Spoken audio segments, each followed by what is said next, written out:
Hey, welcome to Zach's Tech Turf. Nvidia's new GeForce Now for Mac streaming service is now in beta, and it allows you Apple owners out there, like my wife, to experience what the PC Master Race is all about. Nvidia actually hooked me up with instant beta access codes for you guys. They're down in the description, but for now, let's get into it. Nvidia's GeForce Now service uses Nvidia's own super overpowered virtual gaming PCs in the cloud to stream your gaming library in 1080p 60 FPS to your own device. This allows you to play your personal library on Steam and Battle.net on your own crappy device as if it were packing some high-end components, provided you have a good enough internet connection. The really cool thing about this is you basically control your own virtual PC in the cloud, and all of your games that are supported download and install instantly. There's a full list of games that are supported down in the description. More and more are being added, but there's already some pretty baller games on there like PlayerUnknown's Battlegrounds, Overwatch, GTA 5, and even The Witcher 3. Now there is an option to download and install non-supported games in your Steam library,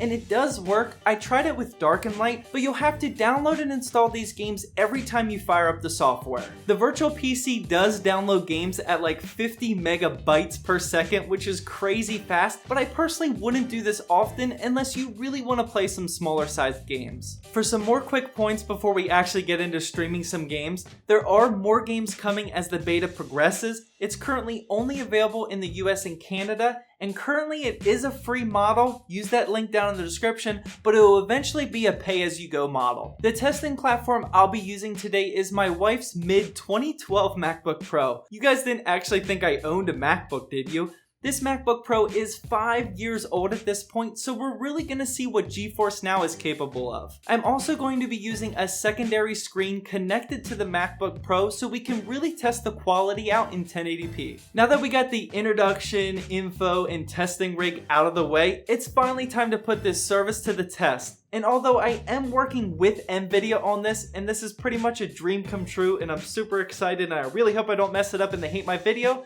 I'm gonna be real with you guys, so Nvidia, I really hope this service is good. So the first game I fired up was none other than Overwatch. Whenever you click Overwatch from the Nvidia library, it fires up Battle.net just like on a PC. You log in, and it launches the game from there. Pretty normal so far. As a true PC gamer, my instincts naturally told me to go straight to the options menu before jumping into a game. I was pleasantly surprised to see that the settings were already configured to Ultra in 1080p with an FPS cap of 60. This makes me think that Nvidia is pretty confident about their service. Back in the main menu, I also noticed up towards the top left some specifications about the hardware you're actually using in the cloud, including VRAM and temperature. Definitely appreciated. Next, I fired up an online game. We'll take time to judge my terrible skills later, probably down in the comment section I'm sure, but right from the start I was honestly pretty blown away. Seeing my wife's 5-year-old MacBook Pro run Overwatch this smoothly was absolutely insane, and the consistency is what blew me away. When I first started playing, I knew it was great, but I kept playing and playing, waiting for an FPS drop or some major lag spikes to kick in, but honestly it did not happen. I played Overwatch for over an hour, and I couldn't believe the consistency and the quality, but I wasn't done here.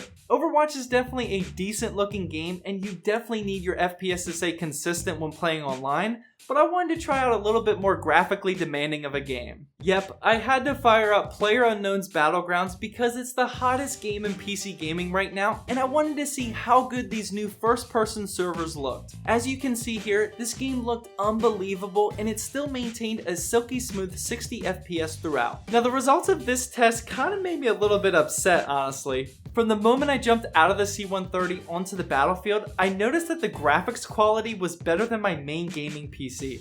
Seriously, this PC is rocking a 4.4 GHz i7, 16 GB of RAM, and a GTX 980, and I seriously saw detail in my wife's 5-year-old MacBook Pro that I've never seen before on this computer that just turned off. Now in my own computer's defense, I am running in 1440p, and I try to hit those high frame rates with my 144Hz monitor by dropping the settings a bit, but either way, PlayerUnknown's Battlegrounds looked amazing with GeForce Now. After seeing these two games in action and browsing through the Nvidia game library, I quickly realized that the graphics settings are already set for you, so you're good to go, and your drivers and games stay up to date so you don't ever have to mess with updating. It's all super seamless. Well, that wraps up my review of Nvidia's GeForce Now for Mac streaming service. Humongous thank you to Nvidia for hooking me and you guys up with instant beta access codes. One thing that I didn't test in today's video was just how good of an internet connection you need for this service to be worth it, and trust me, in the next video I really pushed GeForce Now to the limit. Stay tuned. Well, I hope you guys enjoyed this video. Please drop a like down below to help support my channel, and as always, thank you for watching, and please subscribe for more Zach's Tech Turf videos.